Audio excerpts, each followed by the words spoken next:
존경하는 국민 여러분, 국민 행복, 희망의 새 시대를 만들어 갑시다.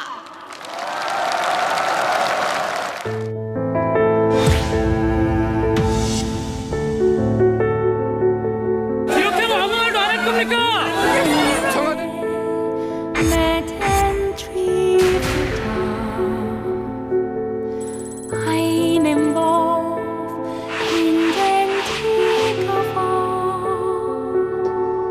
대통령 박근혜 탄핵 소추안은 타결되었음을 선포합니다.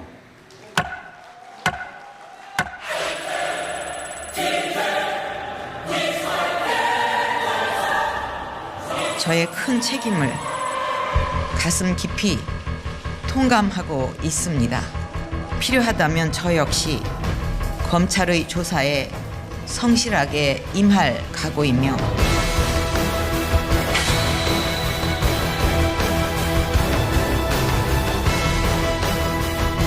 이런 일은 있을 수 없는 일이고 그렇게 좀 뭔가 오래전부터 기획된 것이 아닌가 하는 그런 느낌도 지울 수가 없어요. 솔직한 심리. 지금 당장 물러나라!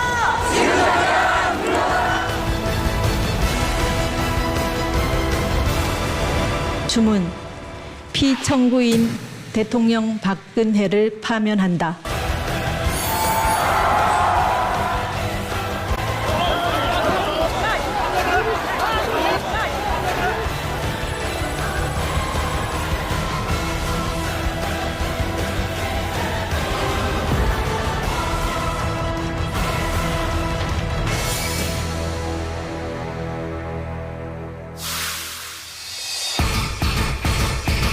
센 토크쇼 강적들 2017년 3월 10일 오전 11시 21분 대한민국의 역사가 새로 써졌습니다.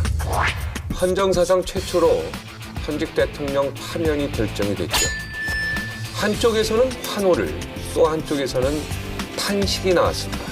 촛불 민심의 승리로만 기억하기에는 너무 힘겨웠던 시간들이었습니다. 탄핵 그 후 대한민국은 무엇이 달라졌을까요? 자, 오늘 지나온 탄핵 정국과 또 앞으로 벌어질 일들에 대해서 얘기 나눠보겠습니다. 김성태 바른정당 의원님과 함께하겠습니다. 어서 오세요. 네, 안녕하세요. 반갑습니다.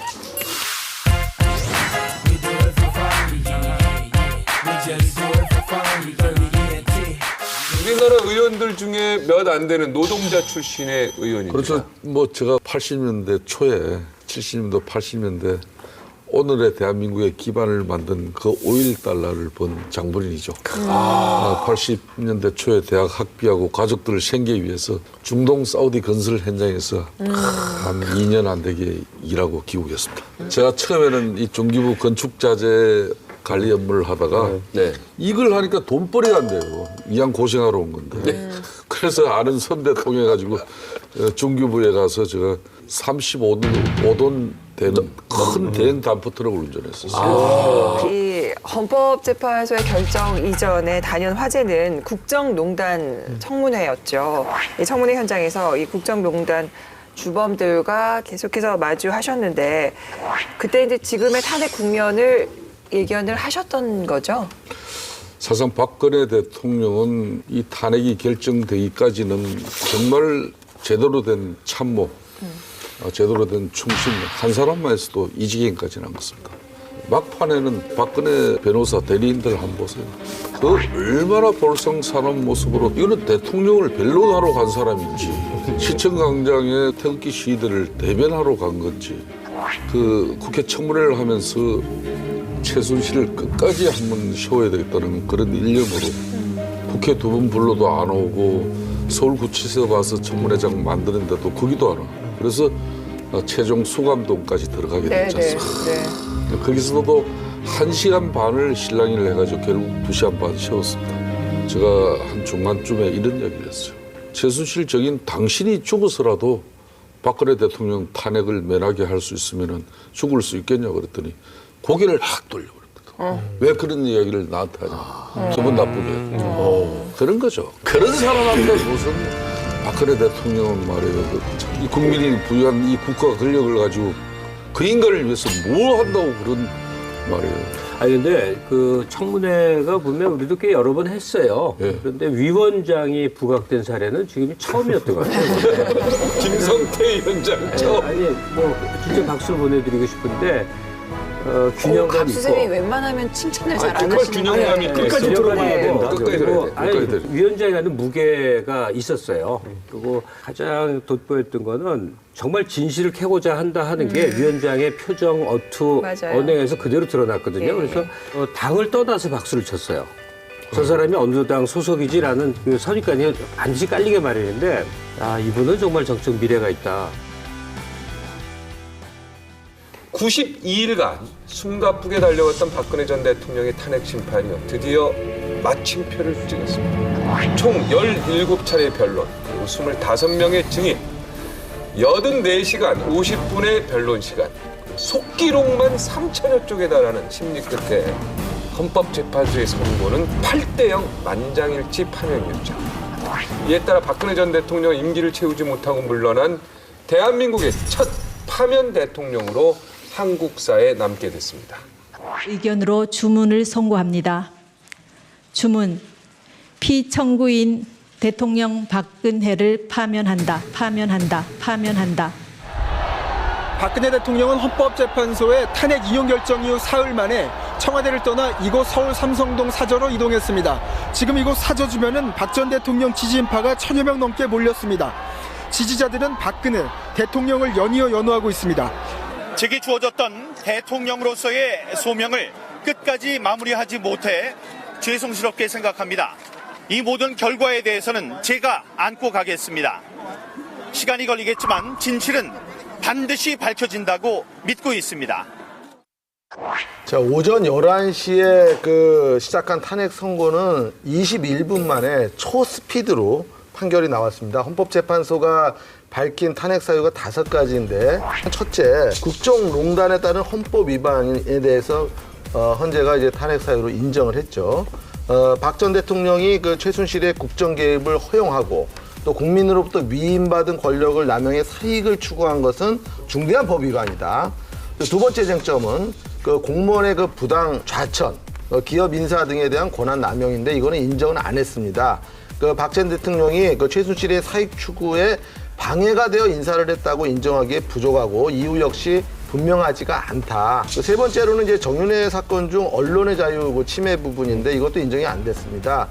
박 전 대통령이 정윤회 문건 유출을 비난한 사실은 인정되나 세계일보에 구체적으로 누가 압력을 행사했는지가 분명하지 않다. 이게 사유죠. 네 번째 쟁점으로는 이제 생명권 보호 의무 위반, 이제 세월호 사건 관련된 건데 이것도 역시 인정이 안 됐습니다. 참사 당일 직책을 성실히 수행하였는지 여부 자체로 소추 사유가 될 수 없다. 마지막으로 이제 5번째 쟁점으로는 이제 뇌물수수 등이 형법 위반 사건인데 이거는 판단 자체를 안 했습니다.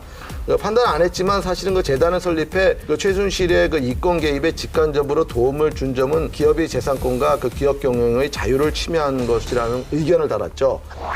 결국은 탄핵 사유 5가지 중 확실하게 인정한 것은 한 가지뿐이지만 탄핵 기각보다 인용으로서 얻을 헌법적 이익이 훨씬 크다. 이렇게 파면 결정을 했습니다. 강민구 검사는 중간에 쭉쭉쭉 읽을 때 저는 탄핵 8대0이다 확신했어요. 인명권부터 시작해서 언론의 자유 이런 얘기할 때 이거는 기각 내용으로 쭉쭉쭉 나올 때 이거는 나는 8대0 승리다. 그건 국어의 문법에 나오는 거예요. 그런 맨 마지막에 그렇죠. 강조할 걸 위해서 부정하는 얘기를 먼저 하는 재판 받아보면 한국말은 끝까지 들어봐야 하는 거예요. 판사들이 특기 속성이요. 맨 처음에 막 야단치면서 가잖아요. 그러면 무죄예요. 그거는. 그런데 부드럽게 다 이해됩니다. 이런데 그러나 법률 위반으로 당신은 유죄. 그리고 싹 가버리잖아요. 맨 마지막 딱 한마디 하고 싹 가버리잖아요. 완전히 재판 얼마나 이번에 사상 현재 재판관들은 정말 위대한 합의를 했습니다. 그렇죠. 이거는 국가의 미래, 또 도동강난 민심, 이걸 빨리 수습하고 싶은 거죠. 그러니까 금요일 날 했으니까 토요일, 일요일이란 이 이틀이 상당히 완충일이 됩니다. 그렇죠. 두 번째는 판단 자체도 정확하게 했습니다. 한 사람 빼고는 소수 의견도 거의 없이 일치된 입장으로 이렇게 간 것은 선고 이후에 국론 분열을 우리 헌재 재판관들은 이거는 정말 최소화해야 한다는 그런 고려가 있었던 그러니까 원래는 1시간 이상 걸릴 거라 그랬는데 20여 분 만에 바로 결정이 내려졌잖아요. 그런데 민주주의 그 연구로 유명한 소브로스키 그분도 그랬습니다. 이 시민 자신들이 뽑은 그러니까 통치자라고 하는 사람을 해고할 수 있는 이 행위 자체가 가장 발전된 민주주의로 보거든요. 그러니까 대한민국은 새로운 민주주의의 어떤 길목에서 이 행위가 이루어졌다. 저도 동의할 수밖에 없는 게 이제 11시에 선고가 시작되면서 이제 그 앞에 4가지 기각 인용할 수 없는 사연들을 쭉쭉 얘기할 때 주가가 툭툭툭툭 떨어져서 그러다부터 주가가 오르기 시작해서 탄핵 선고할 때 주가가 정점을 찍어요. 국민들의 뜻은 분명히 탄핵 인용인데 이게 안 된다 그러니 사람들이 주가가 툭툭 큰일 났다 이거예요. 이거 이제 기각이 되면 나라가 큰일 난다고 생각한 거예요. 옛날 같았으면 어땠을까요? 한 나라 대통령을 해고 파면해야 된다 그러면 그때 주가가 떨어졌을 거예요. 21분간의 이 선고문 낭독이 이어지면서 이 각각의 탄핵 사유 판단 결과에 대해서 많은 국민들의 희비가 교차했습니다. 결과적으로 탄핵이 됐지만 일부의 탄핵 사유에 대해서는 인정되지 않는다라는 결론이 나왔는데, 자, 김 의원님을 보시기에는 어떠신가요? 최순실의 이익을 위해서 이제 국가 권력이 대통령이 특히 지위를 가지고 권한을 남용하면서 쓰여진 게 이게 결정적으로 박근혜 대통령 탄핵 인용 결정의 주된 연유입니다. 국회가 헌법 위반 5가지, 법률 위반 8가지 해서 13가지를 소추안에 담았는데 헌재에 다시 5가지로 정리를 합니다. 그중에 이번에 헌재에서는 딱 한 가지 인용 결정되어진 게 국민이 부여한 이 권한을 가지고 국가와 국민을 위해서 쓰여져야 할 이 부분을 가지고 최순실의 사적 이익을 편취하는데 국가 권력을 이용했다는 겁니다. 그렇다고 해서 공무원을 부당하게 자천시킨 내용이라든지 이게 죄가 없어졌다고 이렇게 결정한 건 아니에요. 이건 앞으로 검찰이 이 부분을 기소하냐 마냐 이건 이제 또 다시 검찰의 몫으로 공이 돌아가는 겁니다. 저는 근데 이 그 부분 지금 김 의원님께서 좀 전에 말씀하신 그 공무원 부당 자천이라든가 뭐 기업 인사, 뭐 하나은행 인사권 뭐 이렇게 행사하는 거가 헌재에서 인정 안 됐다라는 거는 저는 법률가로서 좀 납득이 안 됐어요, 사실은. 어떻게 보면 이것도 기각 사유에 해당됐던 그 직권남용의 또 다른 면이잖아요. 꼭 돈을 받는 것만 직권남용한 게 아니라 어떻게 보면 인사권 행사한 것도 직권남용한 게 해당되는데 왜 이게 인정 안 됐다고 한 건지 좀 이 부분은 사실 선뜻 납득이 안 돼요. 저는 헌재 판결문을 읽고 난 다음에 역시 우리나라 헌법재판소 수장 재판관님들은 현명한 분들이다 생각이 딱 드는 게요. 쟁점을 5개로 정리하고 난 다음에 나머지 3가지에 대해서는 증거가 충분하지 않다. 증거가 있다 하더라도 탄핵 사유를 인정할 수 없다. 뇌물죄 같은 경우에는 아직까지 수사 중이니까 판단하지 않겠다라고 얘기했는데 공무원의 부당자청, 정윤회 사건의 언론 침해, 그다음에 생명권 보호하는 의무 이 3가지 문제에 대해서 인정하지 않거나 증거가 불충분하다고 얘기했던 이유는 뭐냐면 앞으로 우리나라에 누가 어떤 사람이 대통령이 된다 하더라도 이와 유사한 일들은 반복될 수 있다는 거예요. 그러면 그때마다 탄핵이 제기되는 거는 그거는 옳지 않다는 거예요. 예를 들면 이제 가장 쟁점되는 게 세월호 사건이에요. 이거에 대해서 인용되지 않은 거에 대해서 불만을 가지고 동의하지 않겠다는 분들이 꽤 있어요. 근데 저는 그러면 안 된다는 거예요. 헌법재판소에서 탄핵하는 거를 우리가 받아들였으면 헌법재판소에서 이런 문제가 가슴 아프고 힘든 일이지만 탄핵 사유가 되지 않는다라고 얘기했던 것에 대해서도 우리는 받아들여야 된다는 거예요. 난 거기에 대해서 정말 유감이 있고 할 말이 있는데 헌재 최종 결정에 대해서 특히 세월호를 인정하지 않은 부분에 대해서는 대단히 유감입니다. 인정하셨어요. 탄핵 사유가 되지 않는다 그랬죠. 아니 그러니까 법률가들은 법리로 따지겠죠. 그렇죠. 근데 우리 일반 사람들이 법리보다 그 위에 있는 도리라는 게 있어요. 인간의 도리라는 거를 생각해 봐야 되는데 최근에 와서 해명이라고 내놓은 게 뭔지 아세요? 구조에 방해가 될까 봐 뒤로 빠져 있었다. 말도 안 되는 얘기죠. 헌재 결정을 승복하지 않는다는 뜻이 아니에요. 오케이. 그리고 법리로서는 그럴 수밖에 없구나 이해도 해요. 오케이. 그러나 우리의 상식으로 비춰볼 때 뭐가 가장 대통령에게 못마땅하느냐 할 때는 바로 국가 위난에 빠지고 고등학생들이 물에 빠져 죽는 그 상황에서 아 이거 제대로 안 됐네. 그 수준의 반응을 했다는 거에 화가 나는 동네 거예요. 사람이니까 지금 박 대통령 쪽에서 그쪽에 대한 조사에 전혀 응하지 않고 있잖아요. 보면은. 그러니까 헌재 입장에서는 지금 뭐 강제 수사가 되는 조직도 그렇죠. 아니니까 증거가 좀 결국에는 해야 될 일을 하지 않았다 정도로는 파면하기 어렵다라는 얘기를 한 거고. 해야 될 일을 해야 될 시간에 딴 이상한 일을 하고 있었다라면 또 사유가 달라졌을 수 있는데 지금 시점에서는 증거가 그 정도밖에 안 나오는 거죠. 이게 촛불 시위와 그리고 국회 탄핵 소추안 의결되고 이제 헌재 탄핵 인용 결정까지 한 이 5개월 동안 국민들은 박근혜 대통령 면면을 너무나 많이 봤습니다. 박근혜 대통령은 어떻게 보면은 참 불행하게도 정상적인 사람들하고 이렇게 각각이 어울리고 많은 지혜와 슬기로움을 이렇게 얻기보다는 이런 비선들에 의해서 판단하고 결정하고 그러니까 자기 사저로 돌아가야 될 그 준비는 어느 누구도 그러니까요. 할 수도 없었죠. 아직까지도 내가 대통령으로서 왜 이 자리를 떠나야 되는지 이걸 모르고 있는지도. 근데 우리 김성태 의원이 본인이 그러면 국가와 민족을 위해서 뭔가 박근혜 대통령 옆으로 갈 생각은 왜 안 하셨습니까? 희한하게 나는 그 측근에 두질 않대요 보니까. 제가 물론 이명박 대통령 되고 공천이 이루어졌습니다만은 저는 당시 이제 노동운동하면서 흔히 말하는 당에서 전문가를 이렇게 영입하는 그 케이스인데 2010년도가 아마 MB 정권이 박근혜 대통령하고 아주 결정적으로 좋은 사이를 한 6개월 가져간 적이 있어요. MB는 상당히 전략적이었죠.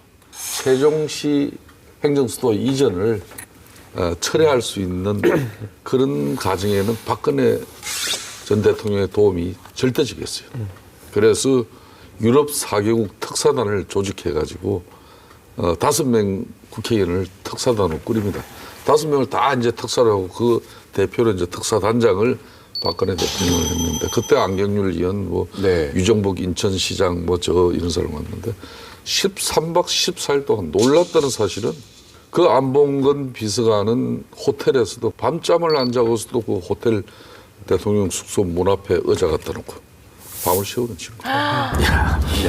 그리고 대통령께서는 외교부에서 딱 준비한 문건 외에는 토시 하나 안 들어요. 갔다 오고 난 이후에도 청와대 그때 이명박 대통령하고 이 특사단하고 오찬을 하면서 이 특사 보고를 했어요. 그것도 거의 막 자세 딱 이렇게 정자세로 해서 그 내용, 준비된 내용 그대로 읽고 사적인 대화 거의 없이. 그러니까 본인이 늘 중요하게 이야기하는 신뢰 원칙 기준을 가지고 한다 그러는데 그 신뢰 원칙 기준이 결론은 최순실을 위한 신뢰 원칙 기준이 돼서. 그런데 이제 중요한 얘기는 지금 그 김승태 의원님도 그냥 가볍게 이해하고 지나갔는데 그 5명의 같은 그 동료 국회의원들이 유럽을 13박 14일을 순방을 갔는데 매일 안봉근이란 비서관이 문 앞에서 지켰다는 거예요. 이건 뭐냐면 감금이라고 저는 봐요. 보호가 아니라 연금이나 감시지 그 사람을 보호하기 위한 건 아니라는 거예요. 우리 한 교수님 말씀을 제가 일정 부분 동의하는 게 저는 사실상 13박 14일이기 때문에 여행 기간 내내 서로 많이 알고 많은 대화가 이루어질 수 있겠다 이렇게 생각하는데 그 정말 아니고 거의 사적인 이런 대화를 10분도 할 수가 없어요. 제가 저녁에 식사하면서 이렇게 속주 한 잔, 폭탄주 한 잔도 안 한 거예요? 그 오직하면 그때 따라갔던 그 기자들 한 3일 지나니까 막 불만이 막 폭로돼요.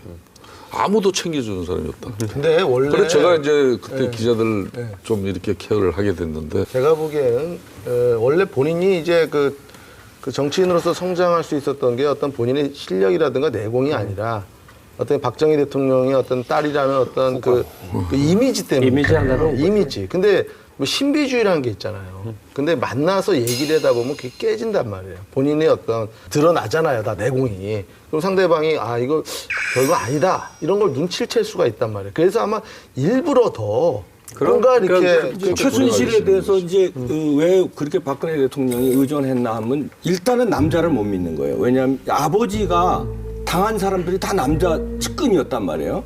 아버지를 죽인 사람도 그렇지만 그 전에 김형욱서부터 JP도 못마땅하고 전두환 대통령까지 다 아버지 충성한 사람들이 배신하는 걸 봤기 때문에 남자는 일단 배신자라고 생각해요. 근데 최순실이는 나는 감투 언니, 나는 감투 나는 철저히 뒤에서 숨어 있을게 언니. 그리고선 나타나질 않았잖아요. 자기 존재 자체를 베일에 쌓이고 코치만 해주니까 박근혜 대통령으로 봐서는 이 사람은 믿고 남자들은 사그리 다 못 믿는 거예요. 여자들도 지금 최순실 말고는 믿은 사람이 없죠. 아니, 근데 지금 누가 있었어요? 저는 조윤선 장관도 있고 저 정권 초기에 제가 그 얘기를 했었어요. 박근혜 대통령의 내각에 대해서 왜 여성 장관, 여성 내각은 이렇게 안 보이는지 이해가 안 간다는 얘기를 저 초기에 했었거든요. 권력을 탐하는 사람들은 못 믿는 거예요. 그게 일단. 왜 그러냐면 생각해보면 조윤선 장관도 원래 박근혜 대통령 측근이 아니었는데 그렇게 차출할 정도로 주변에 여성 인재풀이 적었다는 거죠. 싫어한다는 얘기가 있었잖아요. 네, 주변에 여자 있는 거 싫어한다고. 지금 이건 탄핵으로 내려온 거로 끝이다. 여기서 다 받을 것 받았다라고 생각하는지 아니면 사법 처리까지 가야 된다라고 생각하는지. 사실상 대통령께서 참 정말 안타까운 부분이 많아요. 특검 시작되기 전에 검찰 특별수사본부의 수사에 응하겠다 하고 특검 수사도 응하겠다고 대통령이 이렇게 대국민 기자회견을 통해서 밝혔지 않습니까? 이번에 헌재에서 인용 결정한데 헌재 재판관들이 한마디로 국가의 수반으로서 국민들의 이 신뢰가 중요한 것인데 이 신뢰를 저버렸다는 걸 상당히 중요하게 판단했습니다. 그렇죠. 그래서 그렇기 때문에 특검과 검찰 수사를 대통령이 거부했기 때문에 비록 헌재에서 탄핵 인용 결정으로 대통령을 해고하는 파면 결정은 이루어졌지만 법률적인 부분은 여전히 남아있는 상태입니다. 그래서 본인의 생각은 어쨌든 이거는 끝까지 파헤쳐야 된다. 이제 우리가 파헤치고 안 해고가 아니라 대통령의 면책권이 이제 상실된 마당이면은 대한민국 국민은 법치주의, 법 앞에 모두 평등할 수밖에 없는 겁니다. 즉 그 말은 앞으로 아마 검찰에서 박근혜 대통령에 대한 피의자로서의 이런 수사를 이어갈 것은 틀림없는 사실이죠. 이제 그 가장 큰 벌이 뭐겠습니까? 네, 지금 탄핵 당한 거가 그거는 사형보다도 더 큰 벌을 이미 받은 거예요. 국민들한테 벌을 8명이 판결한 게 아니라 온 국민이 판결했다고 보고 대통령의 옷을 벗긴 걸로 그거면 그 이상의 형벌이 어디 있습니까? 그리고 잠깐만 가만히 있으려고 그랬더니 듣고 반론기에 드릴게요. 제가 반론기에 드릴게요. 들어요. 지금 대통령의 그 세월호 5시간에 대해서 해명해야 되겠지만 해명이 충분하지 못했지만 국민도 불만이에요. 그렇지만 민주주의를 승리로 이끌었으면 탄핵으로서 어느 정도 정리할 건 정리해주는 너그러움도 조금 그러니까 용서가 필요하다 이거지. 아니 직위에서 내린 걸로 처벌이 다 끝났다. 이게 무슨 말이나 되는 일이냐고요. 강력하게 범죄를 행한 만큼 법적 처벌을 받아야 그게 건강한 나라죠. 그 결정적으로 헌법 수호 의지가 보이지 않는다였거든요. 인용 결정에 있어서 가장 중요한 거. 저는 아이들한테 잘 교육시킬 때도 그래요.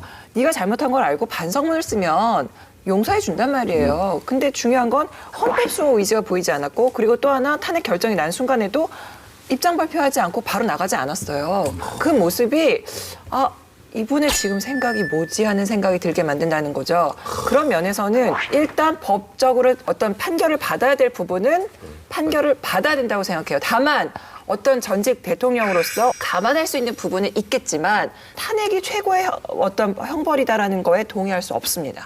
지난번에도 제가 한번 화두를 던져본 게 과연 이런 비슷한 이제 치죄를 받아야 되는 전직 대통령이 있을 때 전두환 노태우 대통령이 받았던 처벌보다 이게 세야 되느냐 약해야 되느냐라고 했을 때 상대적인 건 아니겠지만은 저는 오히려 전두환 노태우 대통령보다 탄핵이라는 이런 성적표를 받아들면서 개인적인 모욕이나 굴욕은 더 클 겁니다. 후세 역사책의 이름이 더 안 좋게 남을 가능성이 있거든요. 그래서 저는 어쨌든 판결까지는 그러니까 이 법적 절차가 진행되어서 수사가 진행되고 기소가 되고 그다음에 판결까지는 받아보겠지만은 다음 대통령이 선택할 문제는 사면이라고 저는 생각합니다.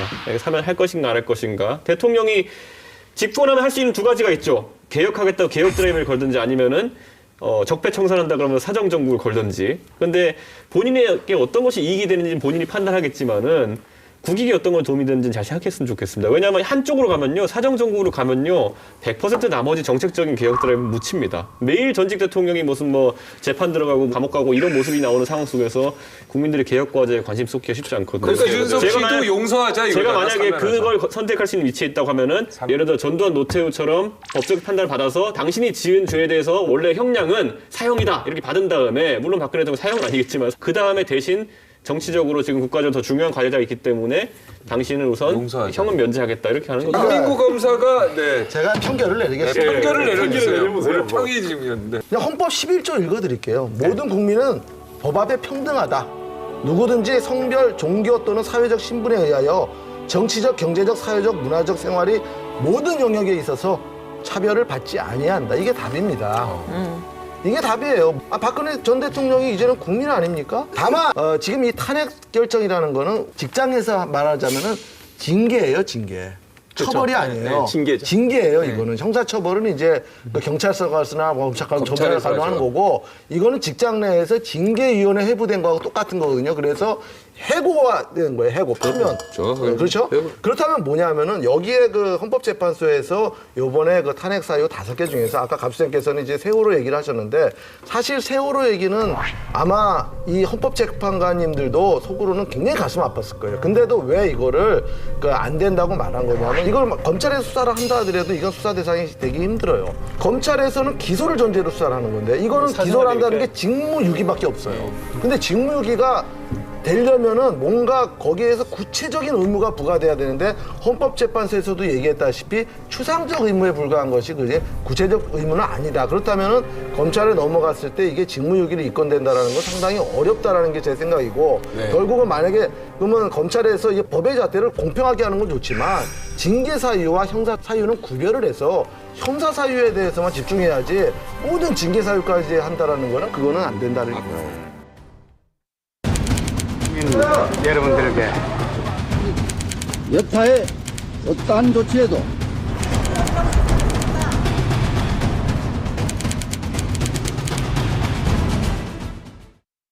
헌정사상 처음으로요 대통령 탄핵이라는 결말을 맞은 대한민국. 그런데요 다른 나라에서도 이 탄핵에 오점을 남긴 대통령들이 있었습니다. 그들의 결과를 돌아보면요 우리의 미래를 볼 수 있을까요?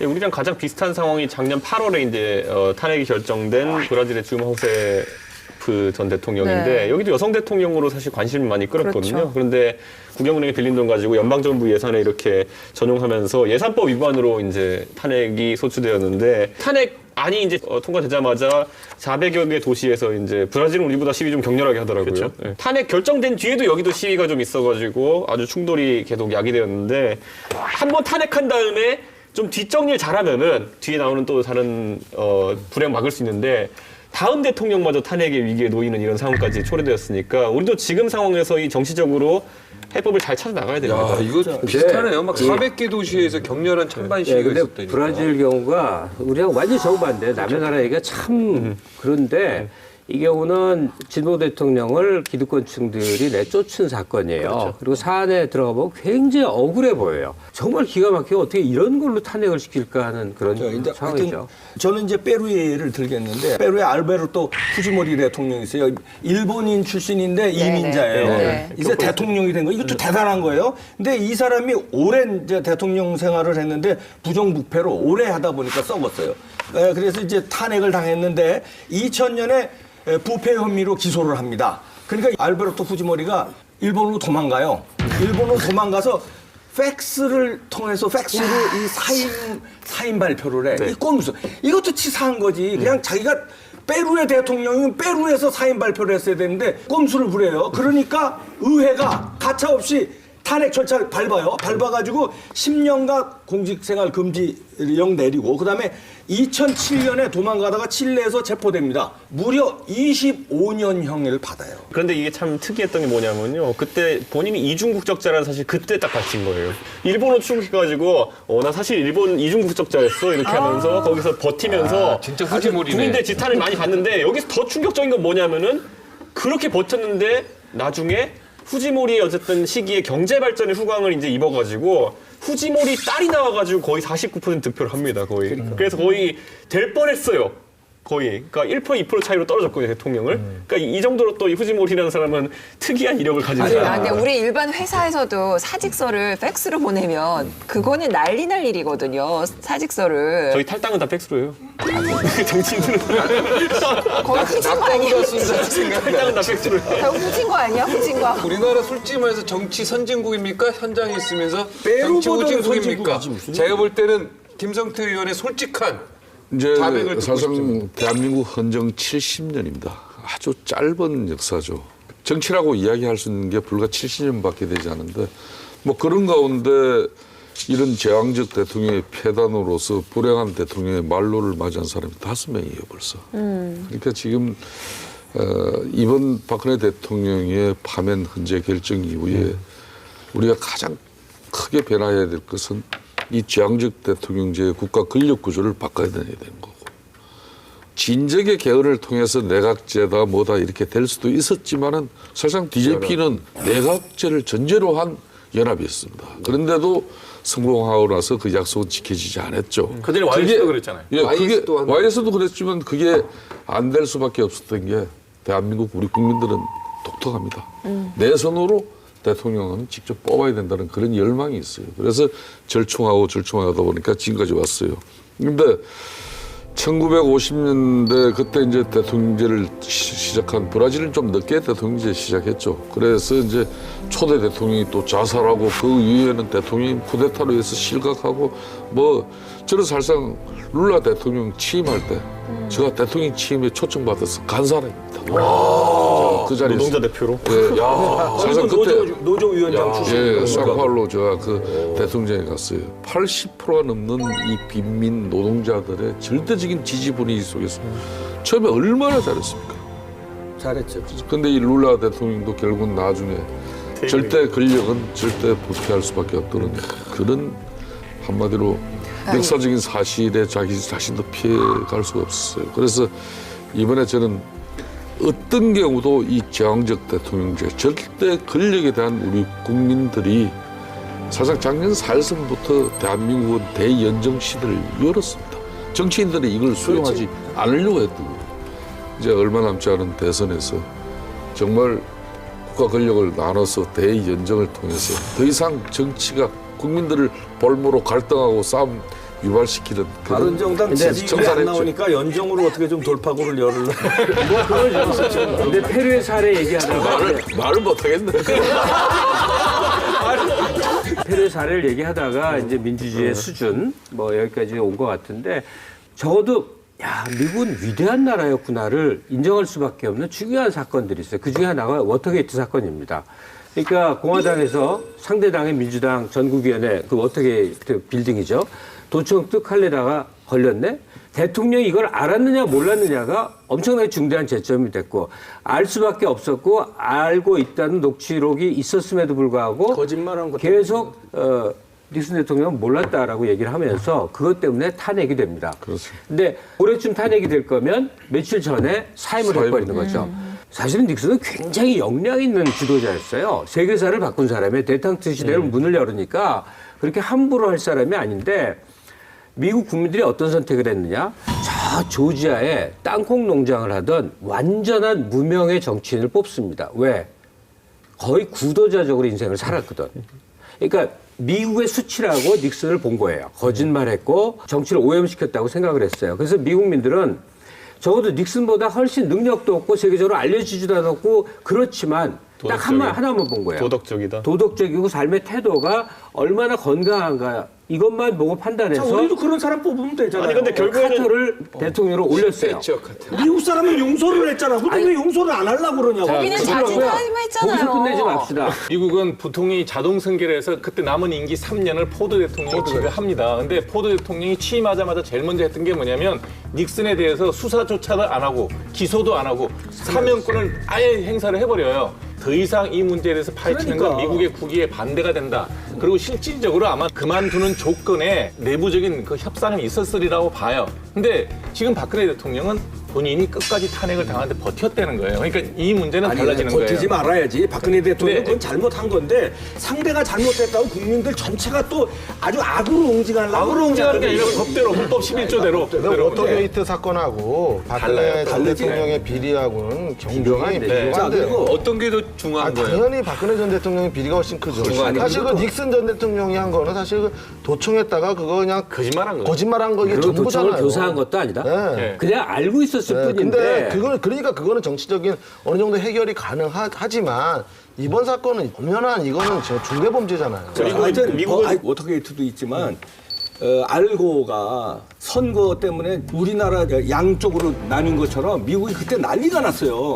수프림 코트에 넘어갔어. 우리로 말하면 헌법재판소에. 플로리다 개표 때문에. 플로리다 개표 때문에. 그래서 그걸 재판을 해서 이쪽이 선거 뒤집느냐 하느냐 이게 쟁점이 되니까 알고가 사실 선거에 이긴 거예요. 그러나 더 이상 국론 분열하지 맙시다. 내가 깨끗이 졌다고 인정하겠습니다. 여러분들 내 지지했던 민주당 지지자요. 더 이상 재론하지 맙시다 하고 묻어요. 그리고 알고는 지금까지 선거에 한 번도 안 나오고 숨어 지냅니다. 봉 기자님 그 얘기를 들으니까 더 비교가 돼요. 그러니까 대통령도 잘못했지만 국민들이 그 한마디에 더 이상 단죄고. 아니 거기는 엘고가 멋있게 나갔으니까 국민들도 이 말이 맞는 게 여기서 여기서 탄핵이라는 게 그런데 우리나라에서 탄핵이랑 미국에서 탄핵이라는 게 의미가 약간은 다른 게 뭐냐면은 우리나라는 법적인 절차와 정치적인 절차 섞여 있잖아요. 정치적인 절차는 국회에서 탄핵 소추를 의결하는 것이고 법적인 절차는 헌법재판소에서 심리하는 것인데 미국은 완전하게 정치적인 판단이에요. 그러니까 하원에서 먼저 통과시키고 상원에서 확정 투표를 하면 결정되는 것이기 때문에 그리고 부통령이라는 안전망도 있어요. 그러다 보니까 닉슨이 훨씬 더 던지는 것에 대해 가지고 거부감이 덜했던 것이고 그래서 저는 탄핵에 대한 문턱을 이번에 낮춰야겠다는 생각도 저희는 해봤어요. 우리나라에서 좀 이렇게 지도자의 경각심을 좀 높이기 위해서는 국회 3분의 1면 무조건 그냥 탄핵? 아니 그거 외에 다른 절차를 준다든지 이전에 그렇게 있잖아요. 저는 근데 우리가 그동안 항상 제왕적 대통령이란 말을 많이 썼고 대통령의 한 행동은 뭐든지 다 정치적으로 유야무야 끝내왔어요. 과거 뭐 전두환 노태우 대통령도 다 사면됐고 윗물이 맑아야 아랫물이 막는 거예요. 윗사람들은 자기가 어떠한 잘못을 해도 다 한 1, 2년 뒤에 다 사면돼버리고 민초들은 조금만 잘못해도 감옥에 5년, 10년 있어야 된다면은 누가 그 법을 지키려고 하겠습니까? 대통령의 그 제왕적 권력을 이렇게 부여한 것도 국민의 주권이 부여한 거예요. 대통령 헌법과 법률에 정해진 그 범위 내에서 권한을 행사를 하고 책임을 져야 되는 건데 대통령은 모든 걸 다 해도 아무 문제 없다는 잘못된 우리들의 인식과 또 법의 허용 그런 잘못된 갈래 이런 걸 이번에 헌재가 명확하게 구분한 거예요. 그러니까 앞으로는 어떤 분이 대통령이 되고 누구한테 압박을 하거나 이렇게 잘못하면은 퇴임 후에 원전치 못하다라는 어떤 이정표를 확실하게 만들어야 돼요. 그래야지 썩은 대통령이 이제 더 이상 안 나올 거란 말이죠. 저 예전에도 제가 방송에서 그런 얘기를 한 적이 있었는데 우리는 정치인들이 잘못하고 국민들이 해결한다고 그러는데 그렇습니다. 예, 그러니까 탄핵 국면이 이제 연장선으로 계속 이어진다면 이게 이제 차기 대선에서도 영향을 줄까봐 이제 그 부분이 좀 우려되는 부분인데 그러니까 정치권이 뭔가 좀 해법을 좀 제시해야 되는 거 아닌가요? 그러니까 이제 박근혜 대통령 탄핵 인용 결정으로 조기 대선이 와버렸습니다. 이제 앞으로 한 50 며칠 이후에는 5월 9일이 거의 기정사실로 되는데 이번 탄핵 정국에서 가장 큰 수혜자는 누가 뭐라 그래도 문재인 전 대표입니다. 그렇죠. 박근혜 대통령이 분명히 잘못했습니다. 잘못됐다고 해서 그 반사 이익으로 그냥 대통령이 되는 것은 저는 이건 위험한 일이다. 아니 근데 아마 탄핵 세대라는 말이 나올 텐데 지금 2030 그 세대 광장에 많이 나왔던 사람들은 아주 엄청난 자부심을 갖게 될 거예요. 우리가 역사를 만든다. 무능한 대통령을 쫓아내고 우리가 새 대통령을 만든다 하는 거예요. 근데 정치권도 이렇게 새로운 시대를 만들어 나가는 좀 전향적인 자세가 필요하지 않겠는가. 그러면 예를 들면 민주당이 존재하는데 바른정당의 태도를 보면 일부 정책적 차이도 분명히 있어요. 그런데 왜 바른정당과 민주당 합당을 못하냐 하는 거죠. 정치적 상상력으로 가령 사드 문제 의견이 다른 건 정말 당내에서 막 터지게 싸우면 되는 것이에요. 새누리 좌파라고 하는 바른정당은 민주당으로 보면 민주당 우파가 되는 거예요. 그 결합을 하면 건강한 지배정당이 나올 수 있거든요. 그럼 당명은 바른민주당이네요. 바른민주당. 아니 왜 이번이 가능해? 아니 왜 이렇게 욕심이 많아요? 만석지가 땅 한 편 가진 사람 그 땅 한 편까지 먹으려고 갑자기 저걸 희망하는 거죠, 그게. 그렇죠. 왜냐하면 전국 안정이라는 건 결국 의석에서 오는 건데 바른정당, 민주당 합쳐야 150석이거든요. 전체 300석 가운데 150석이면 간신히 과반수 들락말락인데 그 정도의 의석을 갖기에 딱 좋은 조건을 가진 게 그런 당들이에요. 그러니까 과거에 어떤 소속이었지 이걸 좀 잊고 좀 뛰어넘었으면 좋겠다. 우리나라가 그동안 삼권 분립이라는 프레임 속에서 이게 마치 당연한 걸로 생각해 왔어요. 근데 제가 해법을 하나 제시하고 싶어요.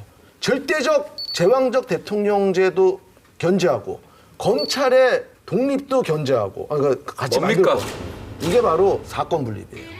수사권 완전 독립. 그렇죠. 네, 맞아요. 수사권을 완전 독립시켜서 감사원에다가 검찰을 넣어버리는 거예요, 간단하게. 네, 맞아요. 지금 대만이 지금 5권 분립을 하거든요. 거기는 이제 뭐 인사 교육을 이제 따로 이제 하나 해갖고 뭐 또 하나 더 만들었는데 그것까지는 좀 과하고, 적어도 우리나라가 지금 행정부 안에 검찰의 권력이 예속돼 있게 된다면은 어떠한 대통령이 되더라도 또 검찰권을 휘두릅니다. 민정수석을 그렇지. 통해서. 그러면 검사들은 또 거기 인사에 줄을 대야 되고 또 그 권력의 입맛에 맞는 어떠한 또 신여 노릇으로 전락할 수밖에 없게 되면은 권력은 또 부패되는 거예요. 사실상 작년 4.13 총선에서부터 이미 대한민국 국민들은 대한민국 국가 권력 구조나 또 정치 행태 모든 걸 변화하라고 명령했습니다. 그렇죠. 민주당도 절대 너 호남 니들 거 아니다는 거거든요. 이번 조기 대선에서 누가 박근혜 대통령이 이렇게 탄핵될 거라고 누가 알았겠습니까? 근데 이걸 우리 국민들은 알은 겁니다, 이미. 그럼 이 우리 국민들은 뭘 원하냐, 이 조기 대선에. 누가 든 문재인이든 뭐 안철수든 김성태든 뭐 누구든 간에 절대 단독으로 국정을 이끌어갈 수 없다는 거예요. 즉 그 말은 연정을 할 수밖에 없습니다. 국민들은 작년 총선부터 3당제, 또 보수는 분열하지 않는데 보수까지 분열시켜가지고 지금 4당제를 만들었어요. 이건 한마디로 국민들이 낡고 부패한 보수 정치에 대한 변화를 가져라는 준엄한 명령이에요. 이제 본격적인 대선 전국이 펼쳐지게 됐죠. 손해볼지 득이 될지 모르겠지만 계속 뭔가 뻗어나가야 되는 그런 위치에 있는 상황인 거죠. 정교하게 짜고 치는 고스톱이다. 상당히 조직적이고 정말 주도면입니다. 인간적인 소통이 이루어져야 되는데 이분도 역시 소통에 노력을 해야 됩니다. 소통은? 이번에는 나 양보 못하겠다는 의지는 불태우고 있습니다. 진정성을 과연 가지고 하는 건지 이 대목에서 꼭 한 말씀 드리고 싶은 게 의원 같은 경우는 이번 절호의 기회입니다. 이번에 한번 끝장내 보시길 바랍니다.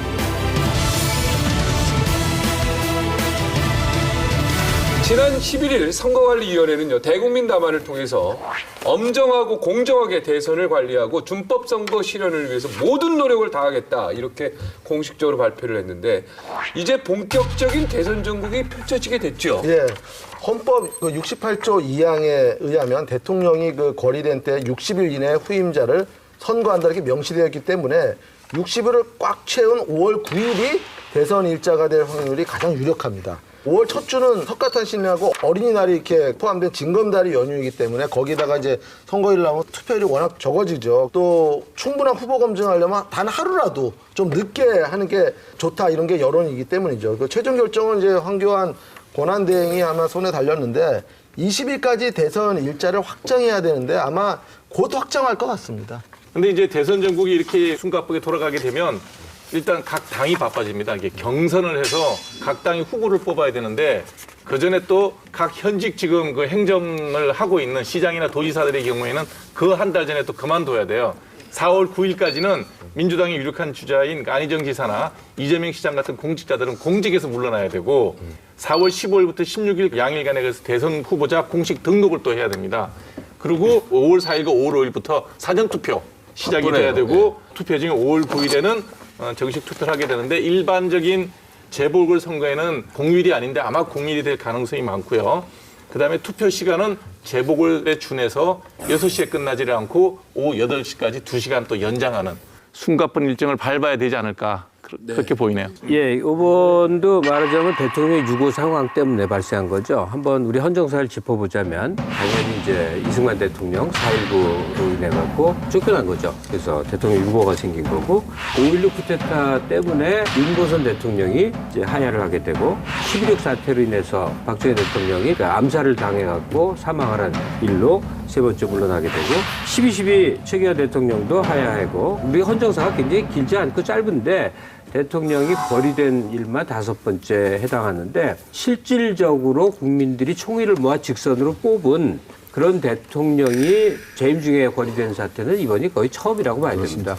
네, 이번에 대선이 또 예기치 않게 조기 대선이 치러지게 되면서 한 가지 변화가 생겼는데 우리가 대선하면 원래 12월 19일, 20일 이쯤 치르는 게 공식화돼 있었거든요. 왜냐하면 원래 퇴임하기 70일 전에 있는 수요일에 그 첫 수요일에 이제 하는 게 원칙이었기 때문에 날짜가 거의 고정돼 있었는데 이번에 이렇게 땡겨 치르면서 어쨌든 신임 대통령 임기가 5년이니까 거기에 맞춰가지고 또 조정이 됩니다. 그래서 인수위가 없으니까 이번에 바로 취임하게 되니까 그 다음 대통령 같은 경우에는 2말 3초 2020년 2말 3초에 대선을 치르게 됩니다. 예. 국정농단이라는 변수로부터 시작된 조기 대선. 네, 말 그대로 조기 대선인 만큼 이 대선 주자들에게 주어진 시간도 길지 않습니다. 짧은 시간 동안 자신을 어필하거나 상황을 뒤집기 위해서 전략 세우기가 급급할 텐데, 자, 바른정당은 지금 어떤 전략을 혹시 갖고 계신가요? 네, 그동안 대한민국 정치사에서 이렇게 보수가 분열된 가운데 이렇게 대선을 치러진 경우는 거의 없는 상황인데, 바른정당이 지금 자유한국당도 마찬가지고 박근혜 대통령 탄핵에 그래도 원죄를 가지고 있는 사람들이 대통령이 최순실에 의하여 국정농단이 될 때 니들은 뭐 했냐 그러면 할 말이 없는 사람들입니다. 지금 상황에서 어떤 꼼수를 쓰고 정치공학적으로 어떤 계산을 할 계제가 되지는 못해요. 그래서 이번은 국민들 상식선에서 저희들이 대선을 맞이해야 되는 것이고, 즉 그 말은 대연정 시대에 정말 앞으로 개헌과 연정을 잘 실천할 수 있는 대선 후보가 누구인가, 그 후보를 통해서 우리는 사실상 누구예요?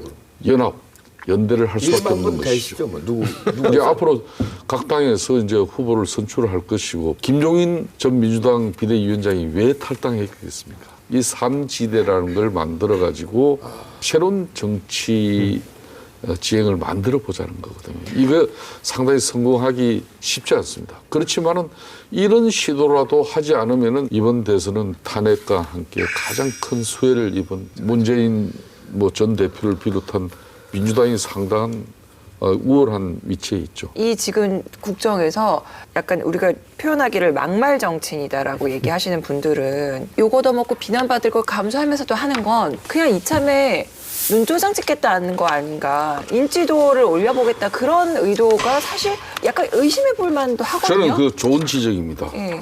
강장의 이 태극기 시의 갯물생심이라고 정치인들은 솔직히 한때는 박근혜 대통령의 콘크리트 지지층이 30% 그랬어요. 네네. 그렇지만은 이 탄핵 정국을 보더라도 그래도 10%는 그 유지를 합니다. 이걸 탐하는 정치인들이 상당히 많이 있습니다. 그 세력들은 지금까지 우리가 좌파, 극자, 종북주의 얼마나 보수 쪽에서 공격하고 비판했는지 모릅니다. 거꾸로 극보수, 극우적인 어떤 이 세력은 양극단이 됩니다. 가장 조심해야 될 우리 국민들의 대상이 돼요. 그래서 저는 그런 측면에서 이번 헌재 결정은 대의민주제, 법치주의 이걸 중시한 겁니다.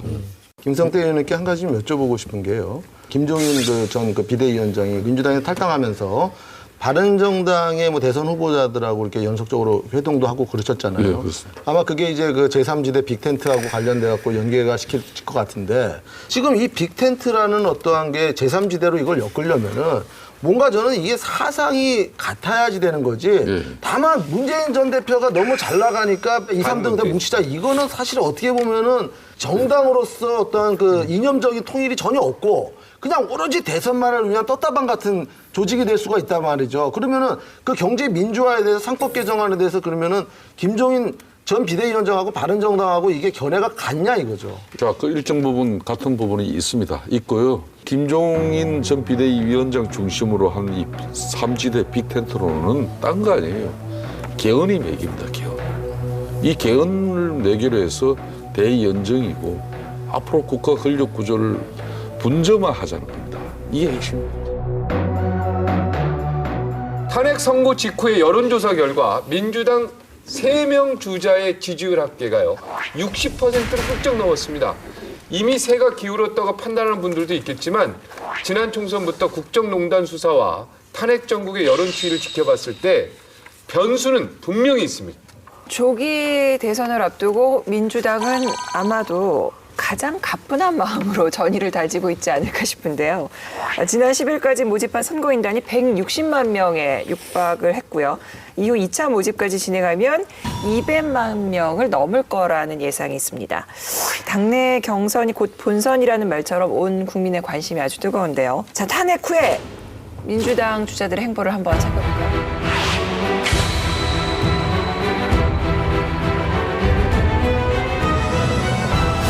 대선 정국 전국이 그 본격적으로 열리면서 가장 그 유력한 대선 주자로 꼽히는 문재인 전 대표에게 그 시선이 향했습니다. 그가 선택한 첫 행보는 어디냐면은 팽목항인데요. 탄핵 선고 직후 굳은 표정으로 그 홍은동 자택에서 나와갖고 그 팽목항을 찾아갔고 분향을 올린 뒤에 세월호 미수습자 가족들을 위로했습니다. 미수습자 수습이 무엇보다 최우선이다라는 내용과 날짜, 이름을 적은 각서까지 썼습니다. 자, 그런데 분향 후에 남긴 방명록에 이게 논란이 됐어요. 왜냐하면 이제 당시 문재인 대표가 이렇게 썼죠. 이제 너희들의 혼이 천만 촛불이 되었다. 미안하다. 고맙다. 여기까지는 굉장히 좋았는데 2017년 4월 10일 문재인 이렇게 적었는데 이날이 이제 4월이 아니라 3월인데 네. 지금 뭐 독보적인 1등을 달리니까 뭐 한 달이라도 좀 땡겨서 혹시 마음이 들어가지 않아? 이런 이제 아이러니한 해석을 하는 저는 그러니까 이봉규 씨 같은 아니 근데 이봉규 씨 같은 친박들이 참 재밌는 행각이 하나 있는데 뭐냐면 예컨대 박근혜를 얘기할 때는 친구한테 연설문도 좀 고쳐달랠 수 있지 그러니까 너무나 양해를 해요. 근데 가령 야당 지도자한테는 거의 성자를 요구하는 것 같아. 글쎄, 그거는 독일 괜찮아요. 3월 11일, 4월 10일 헷갈려. 아니, 박근혜 대통령이 만에 4월 10일 썼으면 형 엄청 화냈을 걸. 성자를 뽑는 게 아니에요. 제가 볼 때는 이거 4월 10일로 잘못 적은 게 아마 세월호 사건 자체가 4월 달에 4월 16일이잖아요. 아마 그거를 생각하면서 쓰지 않았나. 네, 그것도 아니고 나는 실수죠. 근데 여기 지금 핵심을 나는 지금 여기 지금 팽목항 진짜 갔다 온 사람 있어요? 네. 갔다 왔죠. 2번이나 갔다. 그러니까 팽목항 가는데 몇 시간 걸리죠? 제가 KTX로 갔는데 거기서 다시 3시간, 4시간이에요. 네, 무지하게 많아요. 무진대 알잖아요. 근데 이게 굉장히 먼 시간인데 너무 빨리 갔더라고요. 그래서 거기서 굉장히 놀랐어요, 저는 사실. 그게 다예요? 네. 그게요. 진짜 가본 사람들은 해남이 끝인 줄 알았는데 그게 아니야. 그러니까 팽목항은 진짜 멀어. 진도에 내려서 그때부터 또 맞죠. 2시간 이상 가요. 2시간. 근데 저는 사실 문재인 전 대표의 이 행보를 꼭 정치적으로만 해석하고 싶지는 않아요. 그냥 단식까지 했는데. 그냥 정말 진짜 공감하는 마음으로 갔으리라고 믿고 싶어요. 그냥. 아들이 세월호 학생하고 갔잖아요, 학년이? 비슷하죠. 네. 자, 그리고 다음 날에는 이제 문재인 대표가 팽목항을 다닌 그 다음 날이죠. 광주를 방문을 해가지고 그곳에서 이제 약속을 합니다. 광주를 아시아 전체의 문화 중심 도시가 되도록 융성하도록 돕겠다.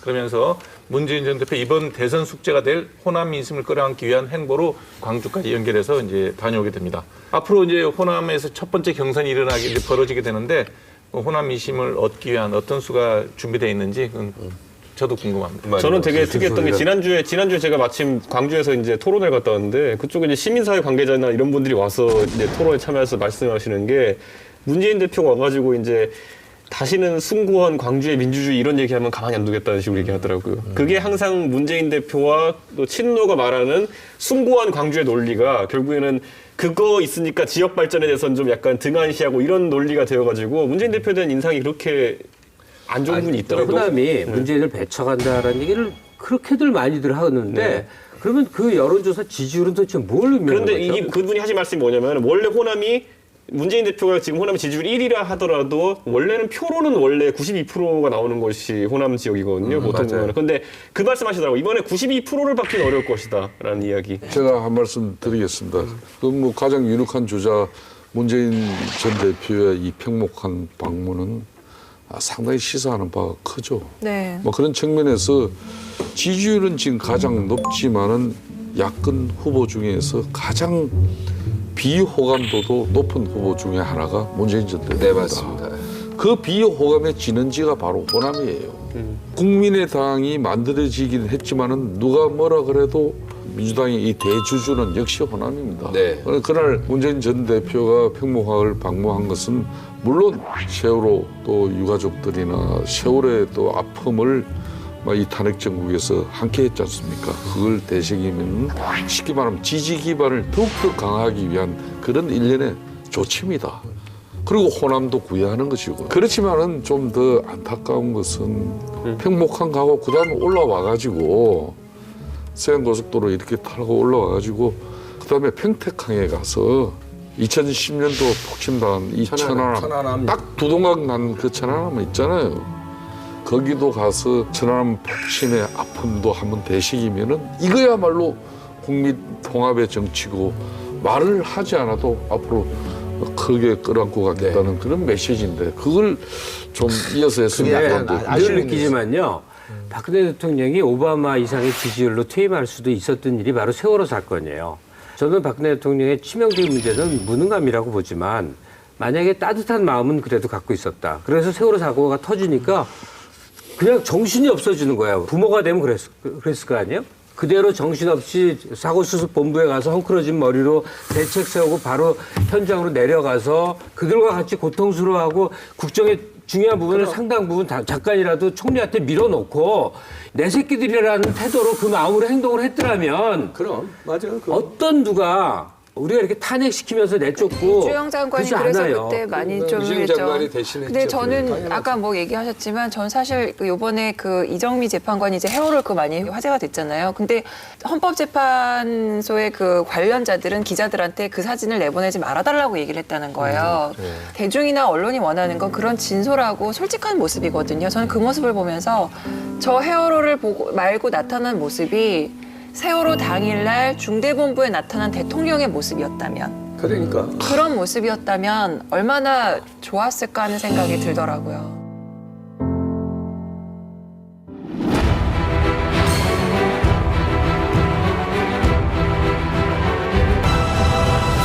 대선 지지율 2위를 달리는 안희정 지사는 어떻게 이제 탄핵 날 반응을 했는가 하는 건데요. 딱 한마디로 얘기할 수 있습니다. 평상심.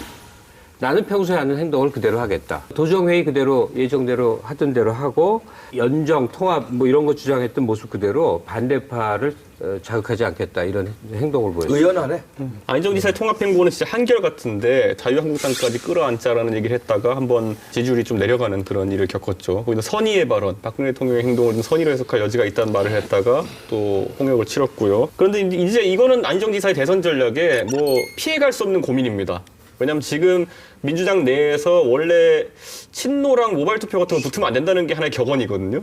근데 지금도 선거인단 모집에 있어가지고 친노 어쨌든 핵심이라고 할 수 있는 문재인 대표가 붙는다는 것 자체가 본인도 친노로 분류되긴 하지만은 부담스럽기 때문에 새로운 지지층을 찾아야 되는 것이고 그 확장 전략이라는 거는 새로운 말들을 해야 되는 거기 때문에 뭐 손해볼지 득이 될지 모르겠지만 계속 뭔가 뻗어나가야 되는 그런 위치에 있는 상황인 거죠. 실제로 지역적으로도 제가 안희정 지사 캠프에 있는 사람들이랑 얘기해보면 3가지 지역을 다 끌어안으려는 시도들이 지금 나오고 있어요. 대표적인 게 충청도에 간 충청도 아들 안희정이고요. 그리고 영남을 끌어안는 거는 제 이름 거꾸로 하면 정의입니다. 박정희 대통령 따라서 이름 지었습니다. 3번째로는 논산군 연무읍 출신이잖아요. 논산군 연무읍 60년대 이전엔 전라북도였습니다. 그리고 충청도에서 유일하게 호남선 타는 게 논산 사람들입니다. 뭐 이런 게 끝없이 쏟아져 나오는 걸 봐가지고 지역적으로도 당적으로도 확장수 여구책을 펼 수밖에 없는 거죠. 사실만 얘기 안 해요. 네. 바른정당은 안희정 지사의 그 선의 발언에 대해서 이런 얘기를 했습니다. 보수 코스프레에 속지 말아야 한다면서 이 보수층을 다독이기도 했는데 우리 여기 김성태 의원님만큼은 개파와 진영의 경계를 허물고 넘어서고자 하는 선의로 읽힌다. 이런 긍정적 반응을 보였습니다.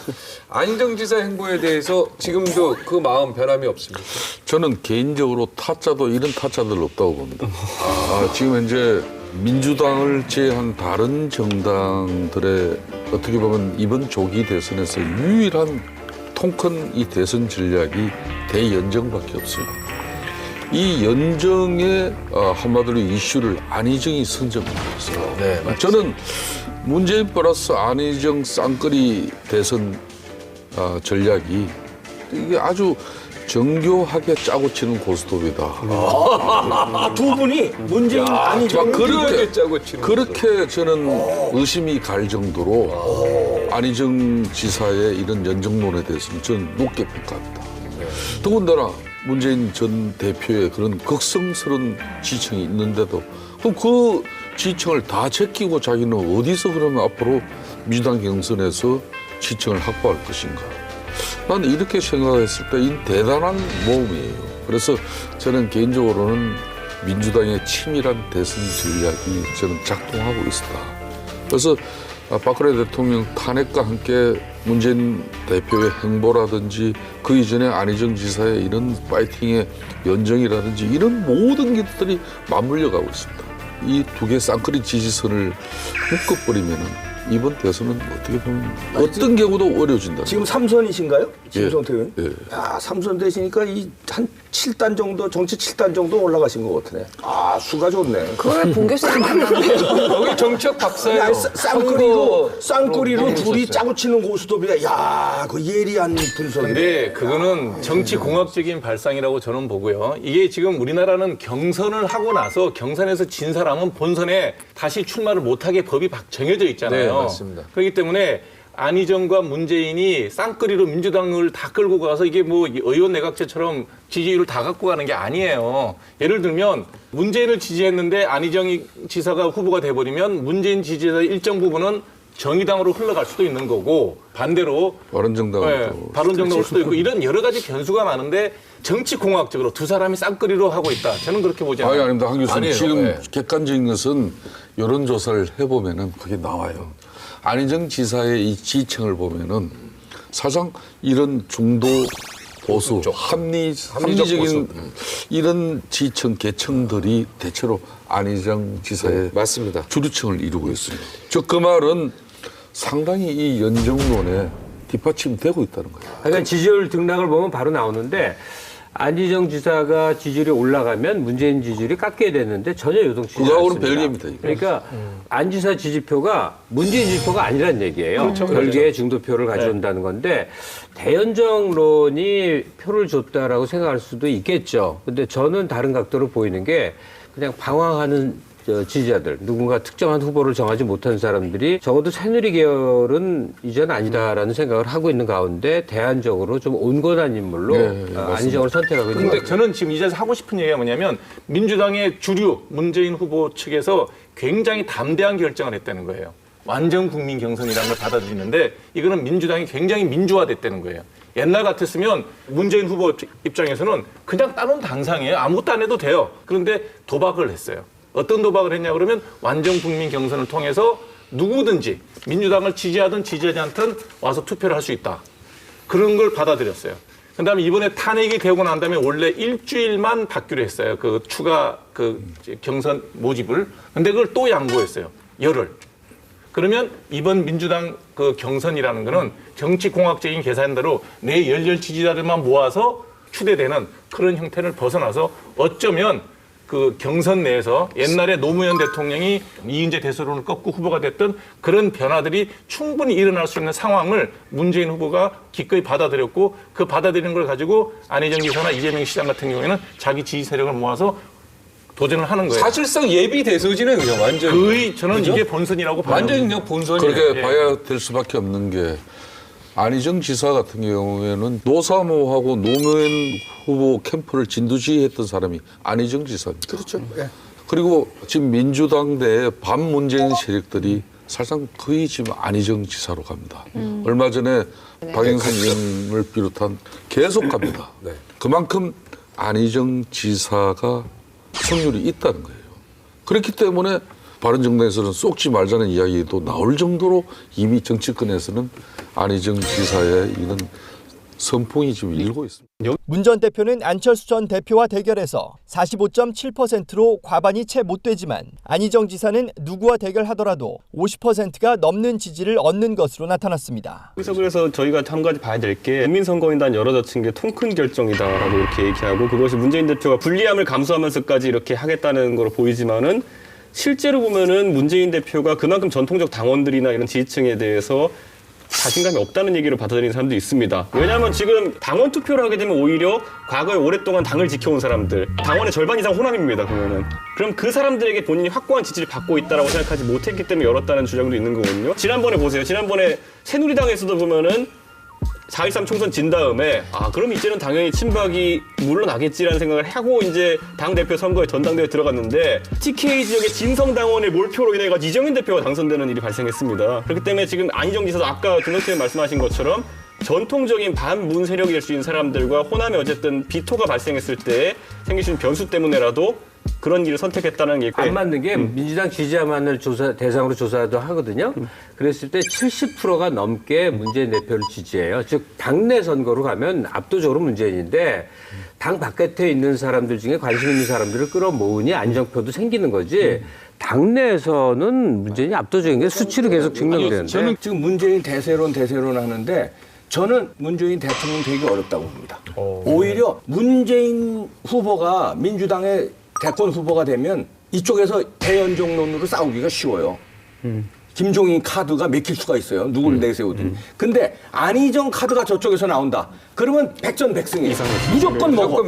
무조건 민주당 승리인데 문재인이가 대표 선수로 나온다. 그러면 이쪽에서 싸우기가 상대가 좋은 거예요. 그러면 반문재인 카드가 맥힐 수가 있다. 그래서 민주당 경선도 변수가 일어날 수 있습니다. 말하자면 역선택을 하는 이건 안희정을 밀어야 되겠다. 왜냐면 안희정이가 대통령 되면은 승복할 수 있는데 문재인은 안 돼. 그래서 내가 조금 구찮고 이거 좀 몇 개 써야 되지만 내가 이 경선에 참여하겠다 하는 사람 일부 플러스 그다음에 잠깐 그다음에 친노가 분화됩니다.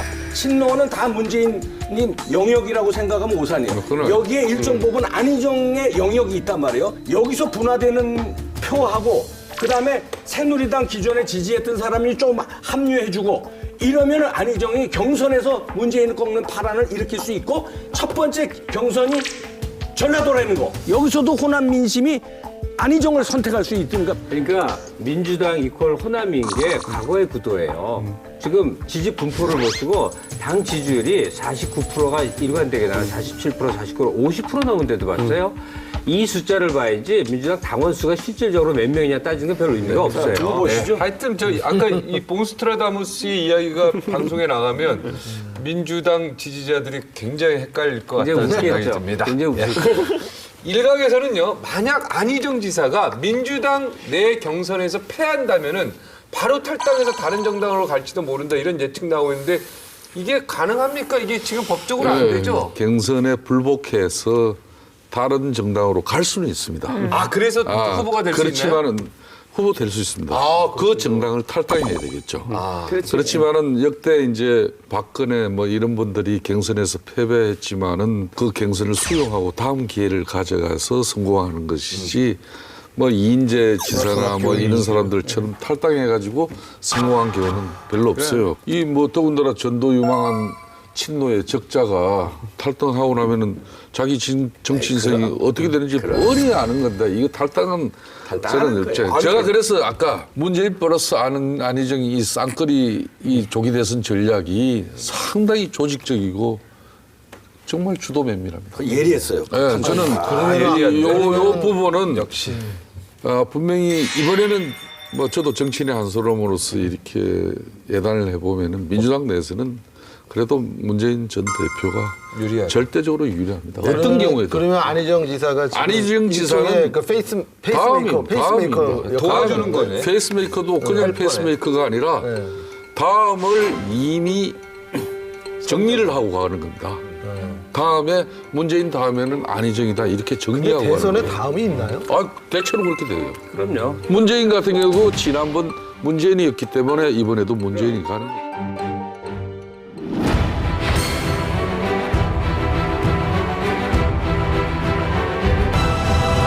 자, 탄핵 직후 대선 주자 중에서 유일하게 촛불 집회에 참석했던 이재명 성남시장.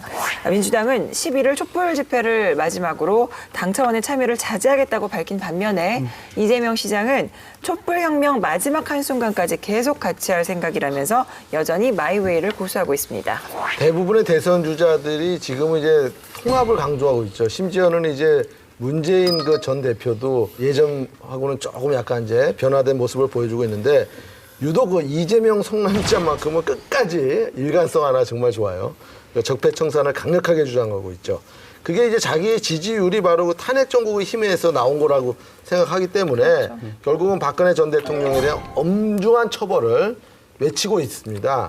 선명성을 이제 강화하고 자신의 그 지지층 흡수를 나서겠다는 계획으로 보이는데 정말 다른 건 모르겠지만 이재명 그 성남시장의 이 일관적인 면 하나는 높이 평가해야 될 것 같아요. 근데 이 다른 후보들하고 달리 이재명 시장이 언제나 이렇게 당당하게 일관되게 밀고 나올 수 있는 거는요. 든든한 지원 세력이 있습니다. 여기 막강한데 7,000명 이상 이 팬클럽, 이 손가락 혁명군이 손가락 혁명군이 되는데 하여튼 이분들이요 SNS에서 아주 적극적인 활동을 하고 자발적으로 만들어진 조직인데 또 있습니다. 경기도를 기반으로 여기 시민 사회단체들 있잖아요. 여기가 또 이재명 시장을 아주 적극적으로 밀어요. 이 세력이 또 만만치 않고 그러니까 이들과 함께 뭔가 반전 드라마를 꾀할 수 있다고 이재명 시장 믿는 거. 그다음에 결선 투표에 가서 과반이 안 나올 경우에 안희정과 합작을 해서 1등을 무너뜨릴 수 있다는 마지막 킹메이커도 생각하고 있는 것 같아요. 그런데 이게 보면 우리가 7,000명 정도에 되는 어떤 조직화된 그룹을 단시간에 만들기 쉽지 않거든요. 탄핵 국면을 봐도 해도 그제 두세 달 만에 형성된 그룹이잖아요.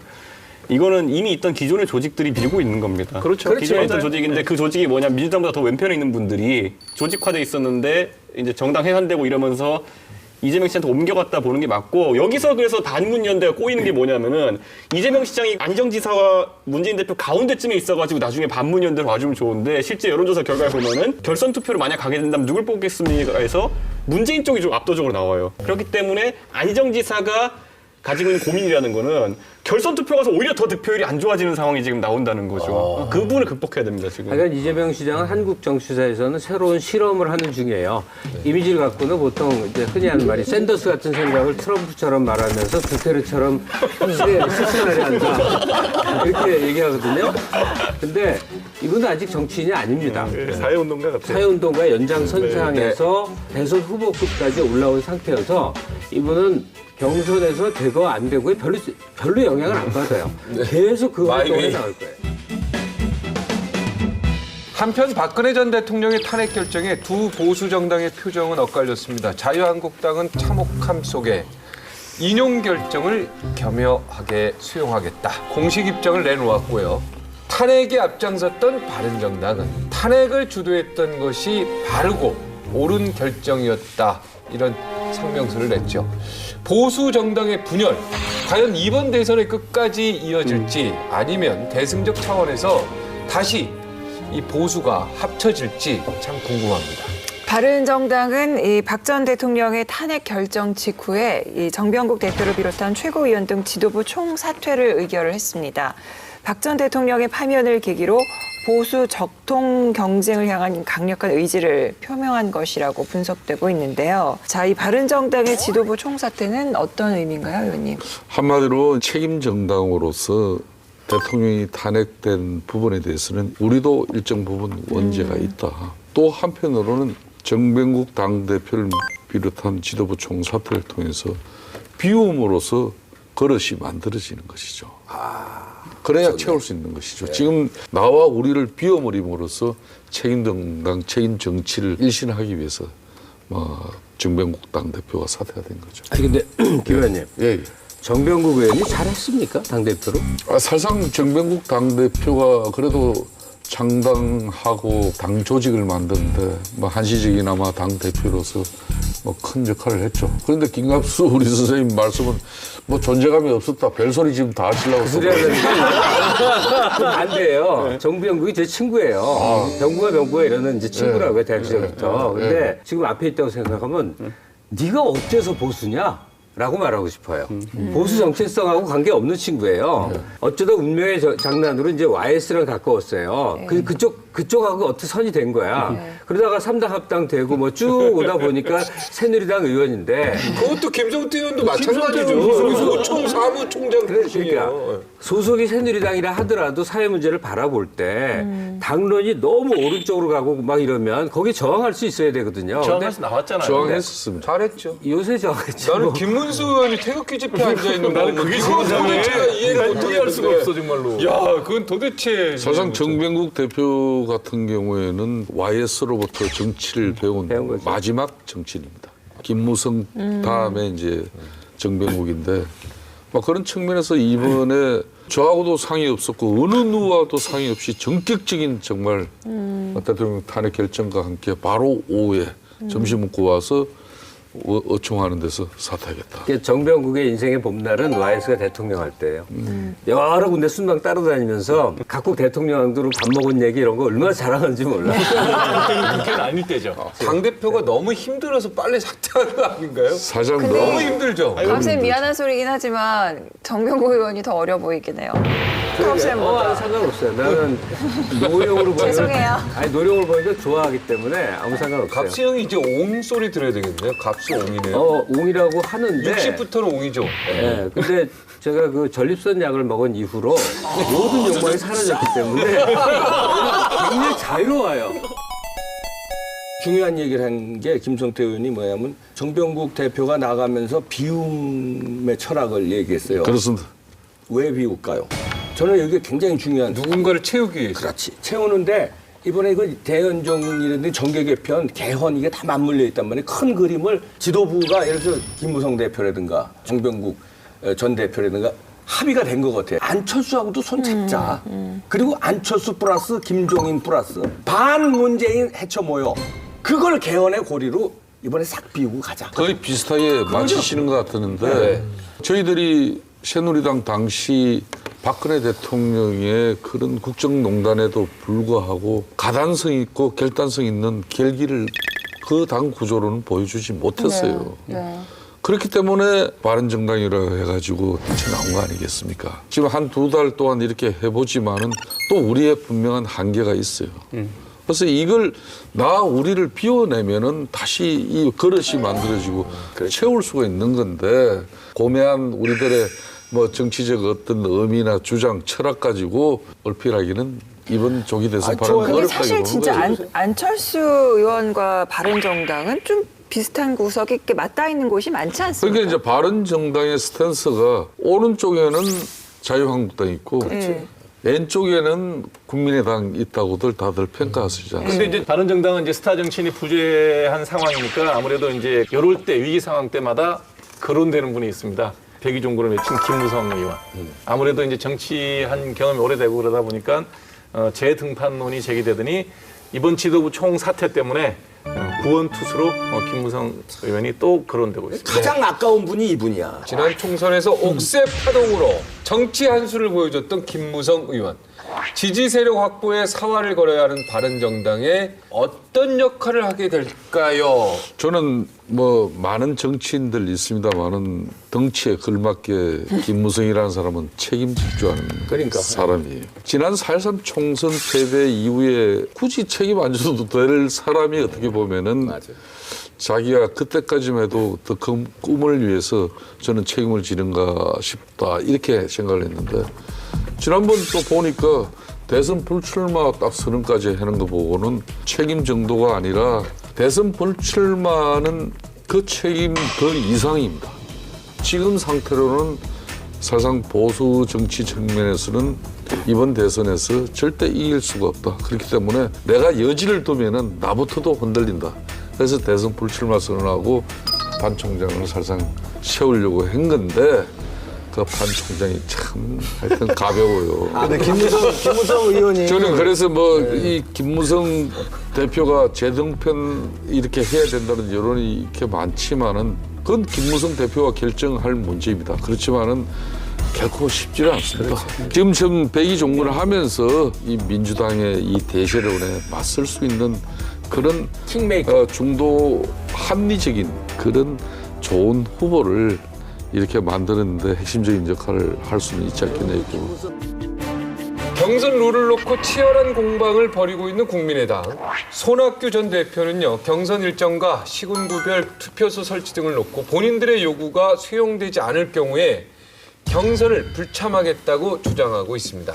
안철수 의원의 끈질긴 로보콜을 받고 성사된 그 손학규 전 고문의 국민의당 입당, 이제 드디어 합방을 하게 됐는데 이다음부터는 이제 둘이서 또 삿바 싸움이 시작됩니다.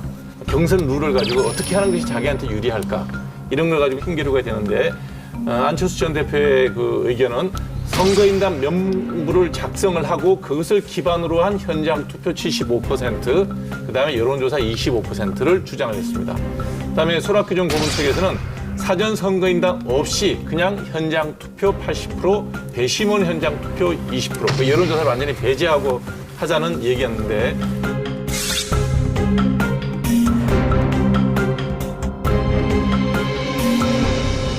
손학규 전 대표에 대해서는 한마디 코멘트를 하고 싶은데 하나의 모델이 되신 것 같아요. 저러면 안 된다.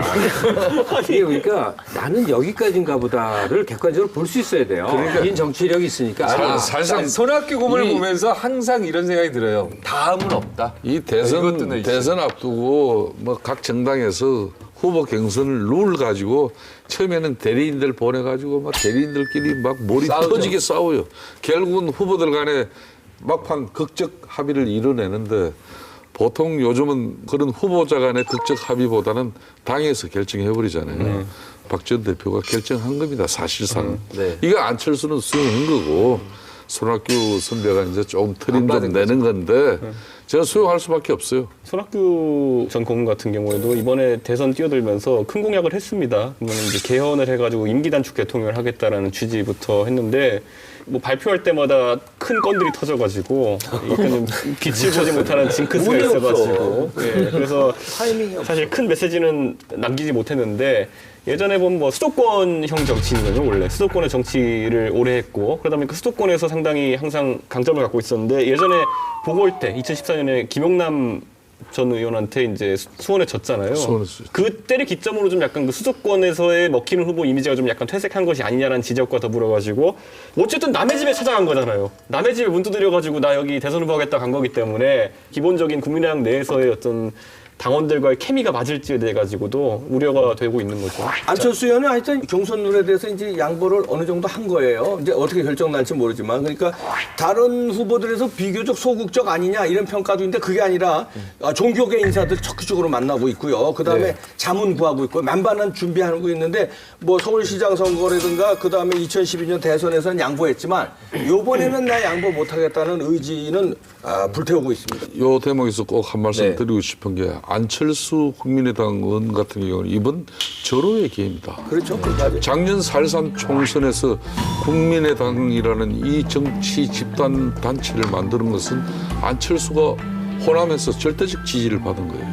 호남은 될 사람 밀어주자는 그 정서인데 그 정서에 안철수가 올라타 버리면은 절호의 길을 맞이합니다. 근데 제 주변에 그러니까 이 3지대 빅텐트에서의 가장 가능성이 높아지게 될 사람이 안철수가 될 수가 있어요. 삥뽕! 안철수를 바른정당에서 미시는 거 같아요. 그건 아닙니다. 지금 나왔는데. 그건 아닙니다. 근데 제 주변에도요 안희정 후보를 지지하는 사람이 이 경선에서 만약에 지면 문재인을 뽑겠다는 게 아니라 안철수를 뽑겠다고 하는 사람들이 있더라고요. 그게 바로 여러 가지 변수가 그래서 이번 일간에서 이번 대선을 문재인과 안철수의 싸움이라고 이렇게 공공연하게 이야기하는 사람이 많다는 거죠. 그런데 요새 안 후보 이러면 누구 떠올라요? 안희정. 안희정 떠올라요. 지금 안철수의 존재감은 근데 같은 당에 있다는 거죠, 안희정과 문재인. 문재인이 그게 들어와서 자나깨나 호남 가는 거예요, 지금. 호남 찾는 이유가. 자, 이제 대선이 2달도 남지 않았습니다. 정치권만큼이나 이들을 혹독하게 검증해야 할 국민들의 눈과 귀도 바빠져야 할 텐데요. 탄핵 정국을 거친 국민은 어떤 자세로 이번 대선을 치러야 할까요?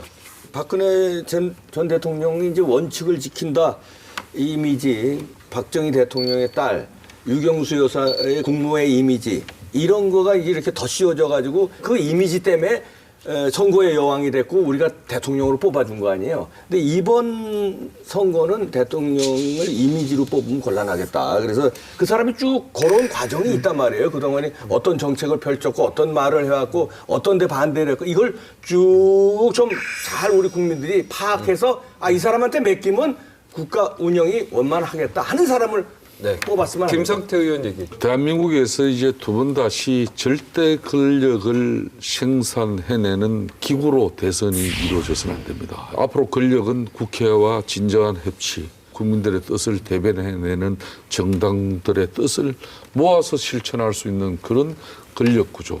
저는 그런 측면에서의 대국민 통합의 정치를 실천할 리더십을 우리는 만들어야 된다고 봅니다. 저기 새로운 대통령이 지금처럼 중요한 시기가 없는 것 같아요. 왜냐하면 경제 폭락 일보 직전이야 이 말들을 경제학자들이 너무나 경고하고 있거든요. 그렇죠. 다음 대통령은요 전임 대통령을 귀감으로 삼아야 되는데 저는 두 가지 측면에서 얘기하고 싶은데 하나는 박근혜 대통령 시기에 가장 질렸던 게 말의 성찬이에요. 전혀 실제하고 동떨어져 있는 허황되고 추상적인데 실천하고는 전혀 거리가 먼 아름다운 국민, 행복 시대니 100% 국민. 하여튼 저 사람의 말은 믿을 수 있어 하는 말을 믿을 수 있는 사람이 대통령이 됐으면 좋겠다. 그다음 또 하나는 그와 연관해서 국민에게 고통을 요구하는 대통령이 나왔으면 좋겠다. 병은요 앓지 않고 날 수 없는 거거든요. 그러니까 지금 한국 경제가 골마 터져갖고 지금 어떻게 빚잔치를 어떻게 될지 몰라 할 때 내가 이걸 너무나 잘 해결할 수 있습니다. 행복하게 만들어드리겠습니다. 이거 거짓말이에요. 우리는 다 같이 엄청난 고통의 시련기를 겪어야만 됩니다를 솔직하게 터놓고 그 고통을 상층부와 중간층과 사회 저변층들이 어떻게 분담할지에 대한 지혜로운 방향을 제시할 수 있는 사람, 그런 사람을 기대해요. 각자 뭐 원하는 부분을 얘기를 했으니까 지금 후보들 우리가 좀 약간 검증을 조금 할 수 있게끔 눈여겨봐야 될 검증 포인트가 어떤 게 있을지 한 말씀씩 얘기해 주시죠. 저는 저부터 얘기할게요. 네. 병역의 의무. 네. 그리고 맞아요. 납세 의무는 우리가 정확히 하자. 이 두 개는. 네. 저는 이거는 진짜 체크해야 된다. 한 많이는 이야기하지 않고 한 세 사람만 예를 들겠습니다. 네. 문재인 후보 같은 경우는 역시 불안한 안보관이죠. 또 친문 패권, 이제 친박 패권은 이미 멸망해버렸습니다. 다시 대한민국에 이 패권 정치가 만들어낸 국가 권력이 있어서는 안 된다는 것이고, 안희정 씨 같은 경우는 이 통합의 진정성을 과연 가지고 하는 건지 저는 역시 의문. 이번 조기 대선판에 문재인 후보와 쌍끌이 전략으로 대연정론으로서 그냥 끝장내려고 하는 건지 그 진정성에 대해서 저는 반드시 의문을 갖고 싶고요. 안철수의 표정이 거의 그 슬픈 개구리 표정이에요. 안철수 내가 한 말씀 해드리겠습니다. 안철수 의원. 안철수 의원에게는 이번에 절호의 기회입니다. 이번에도 또 뭐 허지부지 해가지고 또 나중에 가서 양보하고 배려하는 그런 미덕의 정치를 보였다 자랑하지 말고 이번에 한번 끝장내보시기 바랍니다. 이렇게 모두 까기 하신 다음에 김성태 출마 이런 거 아니죠? 아닙니다. 안철수 밀는 걸로 바른정당 당론이 정해진 거 같은데. 그것도 절대 아닙니다. 절대. 그러면 유승민 의원을 좀 얘기해 주셔야 되는 거 아닌가요? 유승민 우리 후보에 대한 문제점도 이번은 다 좋아요. 그냥 경제학자로서 공부도 많이 하고 또 국가 미래에 대해서 많은 성찰과 걱정도 있는 사람인데, 그러려면은 좋은 스킨십과 인간적인 소통이 이루어져야 되는데 이분도 역시 소통에 좀 더 노력을 해야 됩니다. 소통은 김성태지. 남경필 또 이야기해드릴까요? 예. 남경필은 소통 잘 되는데 이 남경필은 어떻게 보면 대한민국의 거의 절반이라 그럴 수 있는 경기도를 지금 손에 쥐고 대통령 하겠다고 하니까 잘 안 되는 거예요 지금. 그래서 본인이 진짜 대권의 뜻을 가진다면은 도지사직 던지고 시작하면은 달라집니다. 오늘 한마디 하시네. 저도 한마디 하겠습니다. 오늘 강덕들에 나오셨잖아요. 소감 간략해. 왁작지껄을 하면서도 저는 잘 정제되고 정의정돈을 잘 해나가는 정말 훌륭한 방송을 하고 계신다 이렇게 생각합니다. 네. 그리고 특히 김성경 씨도 상당히 철학도 계시고 오늘 굉장히 괜찮았어요. 그래도 자기 주관성이 있다는 잘 보셨네요. 네. 대단합니다. 굉장히 감사합니다. 제가 작아지는 것 같습니다. 탄핵 찬반을 놓고요. 가정과 학교, 직장에서 의제를 한 해 만에 할 정도로 갈등이 컸다고 합니다. 하지만 곰곰이 생각해보면요. 국정농단으로부터 이어져 왔던 이 분열은 보수와 진보의 문제도 세대 간의 문제도 아닙니다. 대한민국을 사랑하는 방법의 차이였을 뿐입니다. 이제 긴 겨울이 끝났습니다. 새로운 봄을 준비할 때입니다.